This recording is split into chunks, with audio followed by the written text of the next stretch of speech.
አስቸኳይ የጸጥታ ዘገባ በአማራ ክልል የግጭት ማዕበል መነሳቱን የሚጠቁሙ አዳዲስ ሪፖርቶች። በዚህ ዘገባ በገርጨጭ ከተማ ውስጥ ጊዜያዊ የቁጥጥር ለውጥ መከሰቱንና በአካባቢው የፖሊስ እና አድማ ብተና አዛዦች ላይ እርምጃ መወሰዱን ፋኖ ማስታወቁን እንመለከታለን። ከዚህም በላይ በጋሸና ከተማ መሃል ከባድ የጨበጣ ውጊያ እየተካሄደ መሆኑን ተዘግቧል። ከተማዋ በከባድ መሳሪያ ድምጽ እየተናወጠች ነው። በተጨማሪም ከወታደራዊ ምንጮች ነው የተባሉ የጦርነት ስልት እንዴት ቀርቧል። ትንታኔውን የመንግስት ኃይሎች መዳከሙን እና በትላልቅ ከተሞች ላይ ስለሚሰነዘሩት ከባድ የአየር ጥቃት ስጋት ይዟል። በተያያዘ ዜና በደብረ ማርቆስ እና አማኑኤል ከተሞች ውስጥ በአስተዳደር አጃቢዎችና አመራሮች ላይ ጥቃት መፈጸሙን ሲገለጽ፣ ፋኖ ለሚሊሻ ፖሊስና አድማ ብተና አባላት ከህዝብ ጎን እንዲሰለፉ ወታደራዊ ጥሪ አቅርቧል። ይህንን ፈጣን የጦርነት ሜዳ እና ፖለቲካዊ ትንታኔ ዘገባ እንዳያመልጦ። በአማራ ፋኖ ብሔራዊ ኃይል አፋብኃ በኩል በግርጭጭ ከተማና በባህር ዳር ዙሪያ በተፈጸሙት ወታደራዊ ግጭቶች ላይ የቀረቡ ሪፖርቶችን እናቀርባለን። ሪፖርቱ የተዘጋጀው በምዕራብ አማራ ቴዎድሮስ ዕዝ 1ኛ ክፍለ ጦር ነው።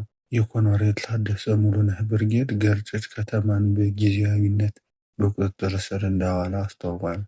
በጥቃቱ ወቅትም የከተማዋን ካምፖች ለመጠበቅ ሲንቀሳቀስ የነበረ የፖሊስ ሚሊሻና አድማ ብተና ኃይሎች ላይ ከባድ ውጊያ አካሂዷል። ፋኖ በውጊያው በርካታ ቁጥር ያላቸው የመንግስት ኃይሎች አባላት ላይ የሞትና የቁስል ጉዳት ማድረሱን ዘግቧል።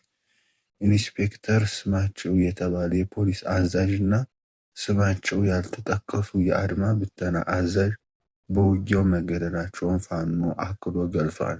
በርካታ ተተኳሾች አስቃጥላ ከ100 በላይ የዝናብ ልብሶችን እና 5 ሚሊሻ አባላት መማረካቸው መቻላቸውን ዘግቧል። ብርጌዱ ከተማዋን ለ6 ሰዓት በላይ በቁጥጥር ስር ካዋለ በኋላ በሌላ ግዳጅ ለቆ መውጣቱ መቻሉን አስታውቋል። የብርጌዱ የፋይናንስ ቡድን ከመራዊ ወደ ብራቅት ደሞዝ ለማውጣት ይንቀሳቀስ በነበረ የመከላከያ ሰራዊት ላይ በቁርጥ ባህር ከተባለ አካባቢ የደፈጣ ጥቃት አድርሷል።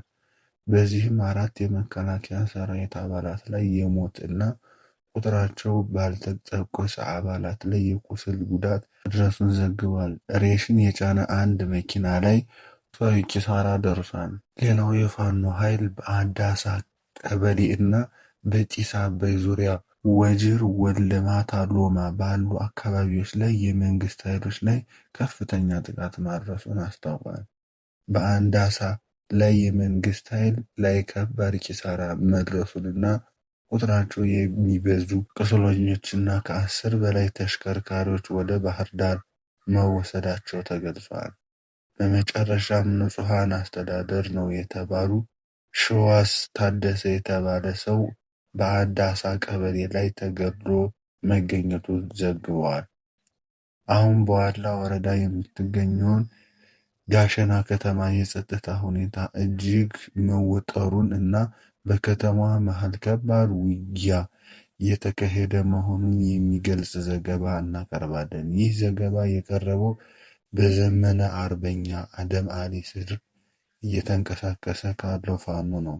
ሪፖርቱ እንደሚያመለክተው በዛሬው ምሽት በጋሸና ከተማ መሃል ከበባ እና እጅ ለእጅ ግጭት እየተካሄደ ነው። ፋኖ በውጊያው በርካታ የመንግስት ኃይሎች ወታደሮችን ቁስለኛ እንደሆኑና በምሽጉ አካባቢ የጣር ድምጽ የሚያሰሙ ወታደሮች እንዳሉ ገልጿል።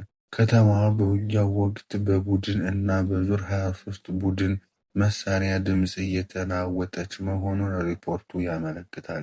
ቀጠናቸው በፋኖ ቁጥጥር ስር እንደዋለ የተገለጸ 6 ወረዳዎችና ከተማ አስተዳደር ካድሬዎች በጋሸና ከተማ ለቀው እየተሯሯጡ እንደሆነ ተገልጿል። በሰሜን ምዕራብ እዝ የ803ኛ ኮር ሰራዊት አመራሮች ወታደራዊ መለያ ልብሳቸውን አውልቀው መቀመጣቸውን ወይም መደበቃቸው ተዘግቧል። ይህ በአካባቢው ግጭት ምክንያት የተፈጠረ ሞራልና የስነ ልቦና መናጋትን እንደሚያሳይ ተገልጿል። አሁን በቅርቡ የቀረበው የአማራ ክልል ግጭት ሂደት እና የወደፊት ስጋቶች ላይ ያተኮረ ከፍተኛ ወታደራዊ ምንጭ ነው ከተባለ አካል የተገኘውን ትንታኔ እና ማስጠንቀቂያ እናቀርባለን። ይህ ትንታኔ የቀረበው አርበኛ ዘመነ ካሴ ዓለምን ጉድ የሚያሰኝ ዘመቻዎችን ይኖራሉ ማለቱን ተከትሎ ነው። ምንጩ እንደሚያስረዳው የመንግስት አስተዳደር ከጊዜ ወደ ጊዜ እየተዳከመ ነው። በተቃራኒው የፋኖ ኃይሎችን በአካባቢው ወታደራዊ የበላይነት እየወሰዱ ነው። ምንጩ እንደገለጸው አስተዳደሩ የውጊያ ስልት ቢቀይርም ሆነ አዲስ ወታደሮችን ቢያስመርቅም የፋኖን ኃይል መቋቋም የሚያስችል አቅም የለውም የሚል መደምደሚያ ላይ ደርሷል። በምንጩ ትንታኔ የትግሉ ዋና ስኬት የሚወሰነው አሸዋ ላይ ያለውን ኃይል በማጠናከር ነው። ከወሎ፣ ከጎንደር እና ከጎጃም የተመረጡ ጠንካራ ወታደሮችን በሸዋው ኃይል ውስጥ በማሰማራት ሞጆን እና ደብረ ዘይትን ማጥቃት ከተቻለ 4 ኪሎ መቆጣጠር ማለት ነው የሚል ስልታዊ ግምት ቀርቧል። ምንጩ ይህ ስልታዊ ጥቃት ካልተሳካ ወደ ትግሉ ተስፋ ከቆረጠ በአማራ ክልል ትልቅ ከተሞች ላይ ከባድ የአየር ጥቃት ሊሰነዝር እንደሚችል አስጠንቅቋል። ማስጠንቀቂያው እንደሚለውም አስተዳደሩ ፋኖን መታው በማለት ትምህርት ቤቶችን እና ጤና ጣቢያዎችን ከመምታት ይልቅ ከደብረ ዘይት ማዘዣ ጣቢያ በማስነሳት ትልልቆቹን የክልሉን ከተሞች በድሮን በጀት እና በሚሳኤል የመምታት እቅድ ሊኖረው ይችላል። ይህ እቅድ ሙሉ በሙሉ ውድመት ሊያስከትልም ይችላል የሚል ስጋት ቀርቧል።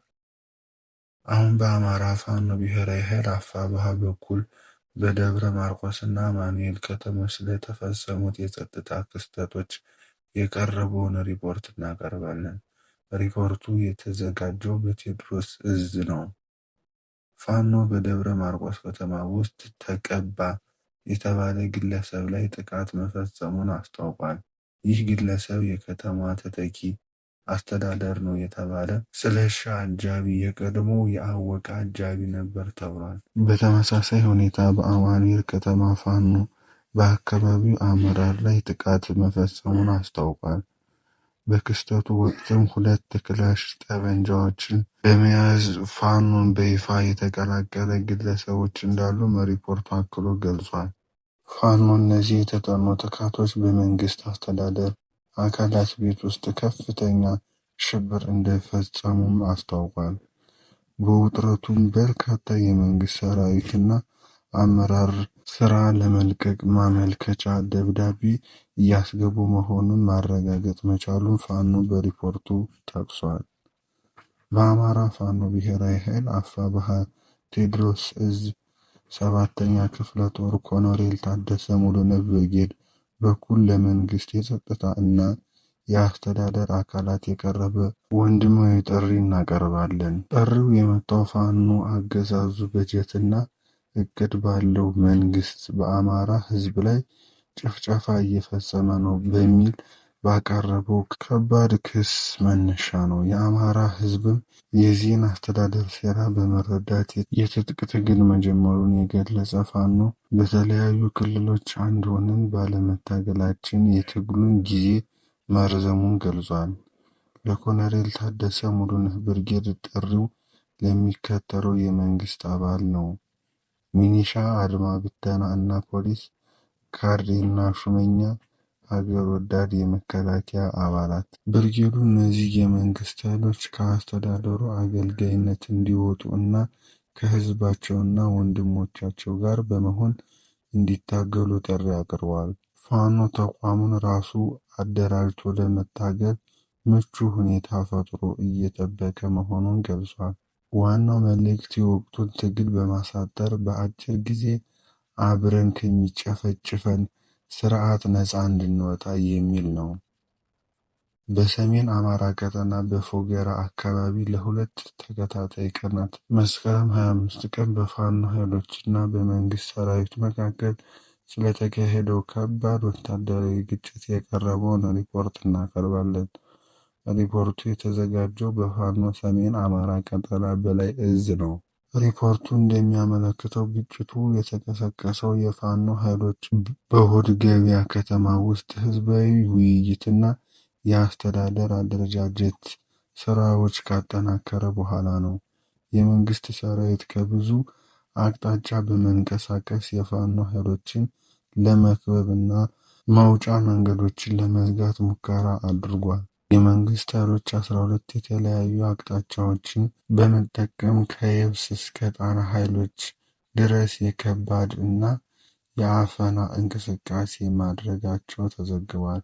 ከተዘገቡት ቁልፍ መንገዶች መካከል ከባህር ዳር እስከ አዲስ ዘመን መንገድ፣ አዲስ ዘመን ከይፋግ እስከ ናበጋ፣ ከጎንደር ከተማ ተነስቶ በአናሮ ጋሮ እና ጅራት ተራራን አቆራርጦ ጣናን የተዘጋበት መንገድ፣ ከወረታ ከተማ ተነስቶ ሆድ ገበያ እና ናበና አካባቢ፣ ከባህር ዳር በጀልባ ተንቀሳቅሶ ባህር ዳር መንገዶችን መዝጋቱን ይገልጻል።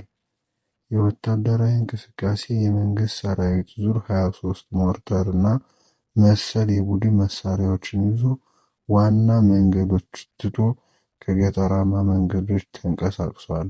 የነበልባሉ ፎገራ ክፍለ ጦርና የጣና ገላውዲዮስ ክፍለ ጦር ጣና ብርጌድ ጥምረት ተጠቅመው በሁለት ተከታታይ ቀናት እልህ አስጨራሽ ውጊያ የጠላት ከበባውን ሰብረው መውጣት መቻላቸውን ፋኖ አስታውቋል። ዘገባው የፎገራ ህዝብ ሙሉ በሙሉ በፋኖ ኃይሎች ጋር ተሰልፎ በመታገል ውጊያ ህዝባዊ ባህር እንደነበረው ገልጿል። ሰራዊቱ ከፍተኛ የሆነ የቁስ የአካልና የሞራል ስብራት ደርሶበታል ተብሏል። ሙትና ቁስለኛ በካሶኒ አባዱላ ፓትሮል አማካኝነት አመላልሷል። ሪፖርቱ በውጊያው ወቅትም ፋኖ አባላት እንደተሰዉ እንደሞቱ ገልጿል። በፋኖ መንግስት ሰራዊት በተሰነዘሩት ጥቃቶች 2 ንጹሐን ሰዎች መገደላቸውንና ቁጥራቸው ያልታወቁ ንጹሐን ታፍነው መወሰዳቸውን ከሷል። ከውጊያው በፊት ፋኖ በሆድ ገበያ ከተማ በፋኖ ቡድኖች ቅሬታ ፈቶ አንድነት በመፍጠርና ገደብን በማስፈጸም ላይ የሰሩ እንደነበረም ገልጸዋል። ፋኖ ይህ ውጊያ ጠላትን አቅም እንደሌለውና የአማራ ትግል የህዝባዊ እንደሆነ የመንግስት ሰራዊት የተረዳበት አጋጣሚ ነው ሲል ገልጿል። ሰሚ ቲዩብ ላይክ፣ ሼር፣ ሰብስክራይብ በማድረግ የበኩላችሁን ግዴታ ተወጡ።